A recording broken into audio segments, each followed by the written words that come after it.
Florent Pagny a dévoilé son autobiographie Florent par Pagny le 5 avril dernier. Dans les pages, il est revenu sur le jour où il a sauvé sa compagne de l'époque, Vanessa Paradis d'un tournage dans les années 1980. Florent Pagny se livre comme rarement dans son autobiographie, Florent par Pagny dévoilée le 5 avril dernier. Au cours de ces 528 pages, il est revenu sur différents sujets et l'un tout particulièrement, son cancer. En janvier 2022, il s'emparait de son compte Instagram pour annoncer à ses fans qu'il était atteint d'un cancer du poumon qui n'était pas opérable.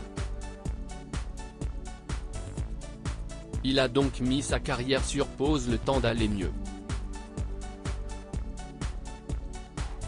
Il avait donné des nouvelles rassurantes en juillet dernier, mais alors que l'on pensait que tout allait pour le mieux, Florent Pagny doit faire face à quelques complications. Parti en Patagonie pour se ressourcer sur ses terres de cœur, il s'est éloigné du personnel médical et a laissé un peu de côté le parcours de soins. Dimanche 5 mars 2023, il était présent sur le plateau de 7 à 8 et avait fait savoir qu'il faisait face à une possible récidive de son cancer. « J'aurais préféré être là à rigoler, à balancer des vannes, à dire que tout va bien, qu'il n'y a plus rien, que rien n'est revenu, ce n'est pas le cas.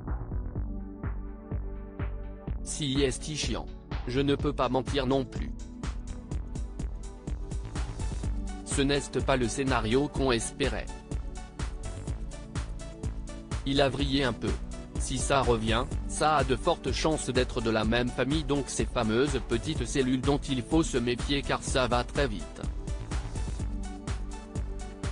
Mon premier traitement a plutôt bien marché, s'il faut le reprendre, je le reprendrai.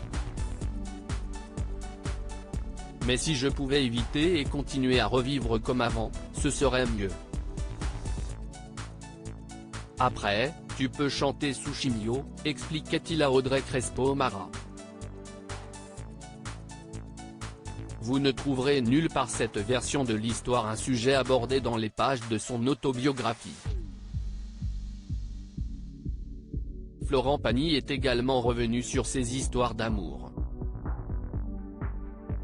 Pendant de longues années, il a partagé la vie de Vanessa Paradis. Il se souvient du jour où il l'a sauvée d'un tournage, celui de Noces Blanches en 1980, « Je reste sur place un jour ou deux, heureux pour elle de voir que l'ambiance est excellente », commence-t-il à raconter. Mais finalement, à son retour quelques jours plus tard, tout a basculé, l'ambiance n'a plus rien à voir avec ce qu'elle était. On dirait que ce n'est pas le même film, pas le même tournage. Les choses ont dégénéré. Cette histoire ne m'appartient pas, elle appartient à Vanessa. Je ne peux donc qu'évoquer mon sentiment et non tous les faits.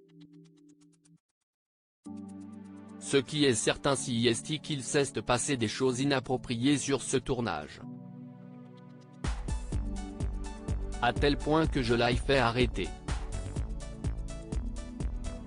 Lorsque je suis arrivé ce jour-là, je n'ai pu m'empêcher de monter dans les tours pour protéger ma fiancée.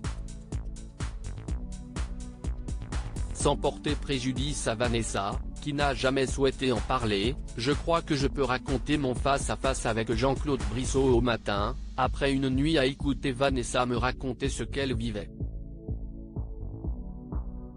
Les deux hommes s'écharpent vivement et commence alors une lutte de mecs qui veulent le dessus, et les insultes commencent à fuser. Florent Pagny lui lance alors, « Écoute, tu es juste une ordure, alors tu vas arrêter ton putain de film, voilà ce qui va se passer. » Je rentre à Paris avec Vanessa. Stop à la maltraitance. Brissot n'a pas eu d'autre choix que de bien se comporter. Vous ne trouverez nulle part cette version de l'histoire. Par amour, Florent Pagny est prêt à tout.